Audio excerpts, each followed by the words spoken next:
Okay. I know I said this before, but let me say it again. I think that a lot of people they are in this moment, in this mode where they're just trying to impress God. Like, if I pray enough, if I read enough, or do enough good things, then maybe God will love me more. And thinking that way, that's so unnecessary. Because, you know what? Then you start to treat your relationship with God like it's some kind of test, some kind of sports competition, like trying to compete with a championship. And instead of having a true, genuine relationship with God. And the Bible doesn't say God will love us after we are perfect. It doesn't say perfection comes first. But it says something very, very different. So let's read Romans chapter 5, verse 8. But God commended his love towards us in that while we were yet sinners, Christ died for us. That verse stands on its own. Because just think about that one for a second. It says, while we were still sinners, Christ died for us.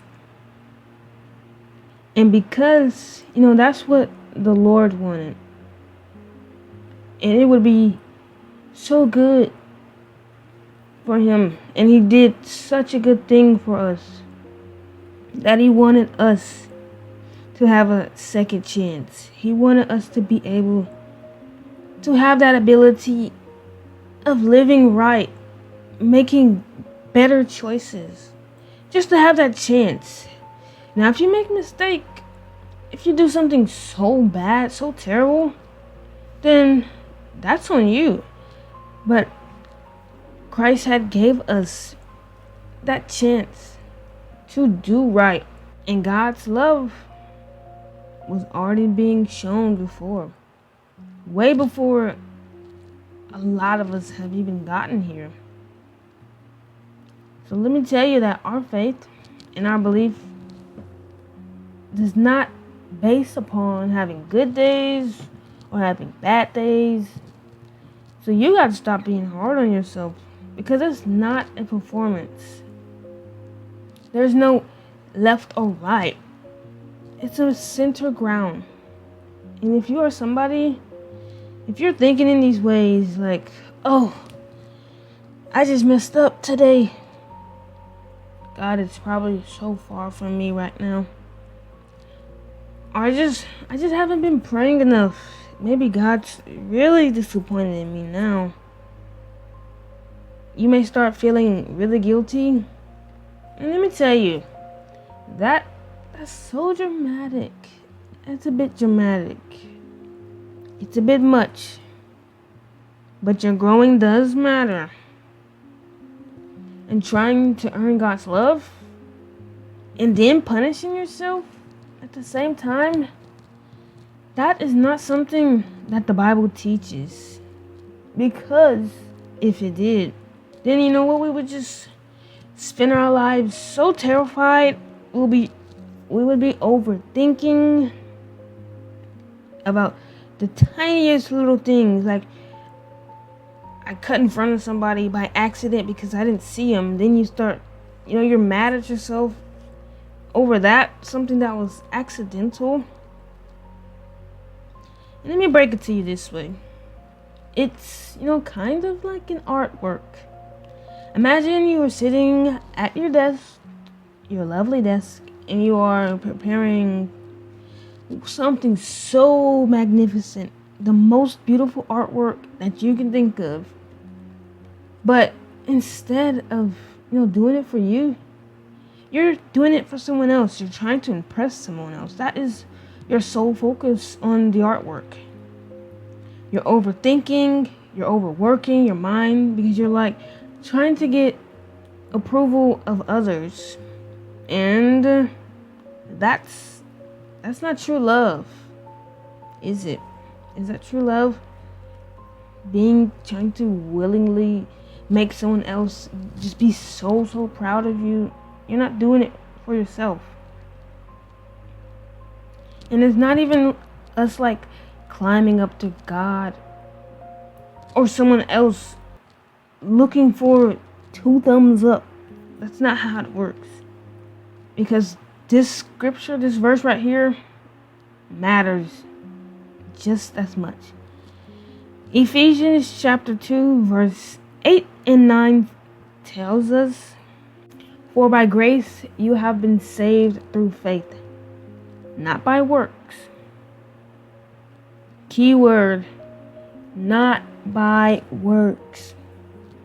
You cannot perform your way into God loving you like some circus act. You can't put on a show for Him, make it look good, or try to get yourself an A+, being overly impressive. But it says in the verse, it's by your belief and your faith. And because that creates true love. And that's not driven by a grade or I'm doing this because. But what you should say is, I am doing this because I love God and I want to do good. That's the follow through. Your desires to do right and to make good choices should be to do good. So we are wanting our faith and belief and trusting in God for the betterment of ourselves because we want to do good. That's the sole purpose, because if you don't feel it, then you are going to grow tired. You're going to get weary because it's not truly in your heart to do good. You're just doing it because it sounds right. But it has to be good for you, because then it's going to really be your work, your faith. Put it into it because it goes together. Faith is not without works, and work is not without faith. But it just can't be by itself. And I'm trusting that with this message, with you hearing this, you can start to, relax a little bit and stop treating God like a job application that you're trying to get put first, or you're trying to even get the job at first. So trying to be harder, trying to do harder, or just trying, period. In reality, God just wants you to trust Him, not impress Him. And that means we got to stop acting like God only loves us in our best moments, or loving us when we do spectacular things. Just living good and being an amazing person and growing with Him. That's amazing right there. Because, like it said, His love started before any of us earned it. Because we weren't even here. You can't earn something if you're not here. But as you get older, then you can start following through what Jesus Christ set out for us to do, and live that second chance of being better than the generations and the generations that came before us. You do not have to earn God's love. You just need to do right and live right.